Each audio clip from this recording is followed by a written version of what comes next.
And while the snow may be gone now, it left behind a big headache at Niabi Zoo. Several animals, including these bobcats, are now in temporary housing after the weight of the snow caused several animal enclosures to collapse.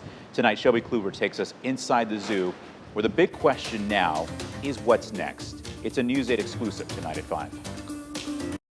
Niabi Zoo was supposed to open for the season coming up on April 15th, but thanks to this mess here behind me, enclosures are on the ground and plans are up in the air. It just bent it like pretzels. This is what's left behind at Niabi.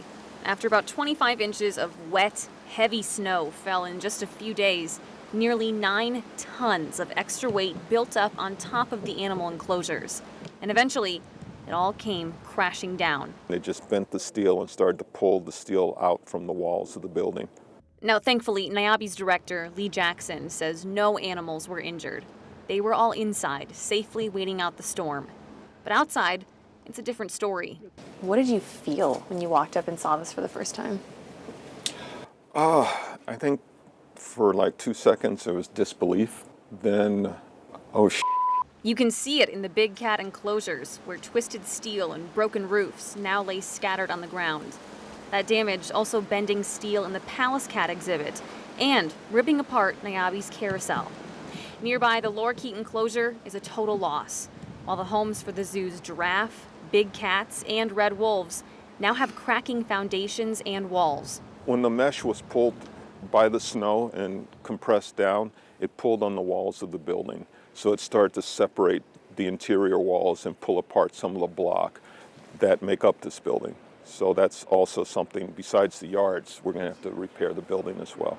It's very unnerving because this is, that's intense. Primary carnivore keeper Jessica Lynch-Porter was watching the damage unfold in real time through the zoo's cameras. I've been here 20 years, never seen anything like this. Suddenly, she had to find new homes for all 8 big cats.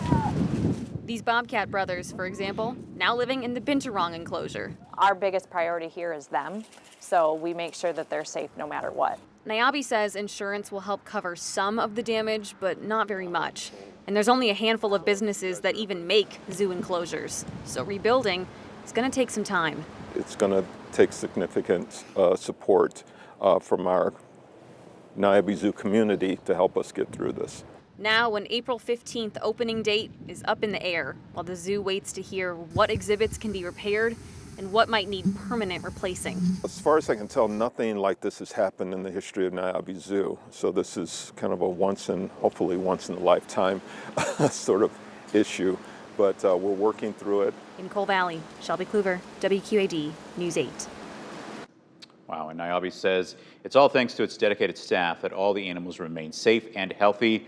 All of the big cats were able to find temporary housing within the zoo, with the exception of the 2 Amur leopard cubs, which were given to other zoos as part of a predetermined plan. And if you would like to donate to the zoo or learn more about how to help, we have more information on our website, WQAD.com.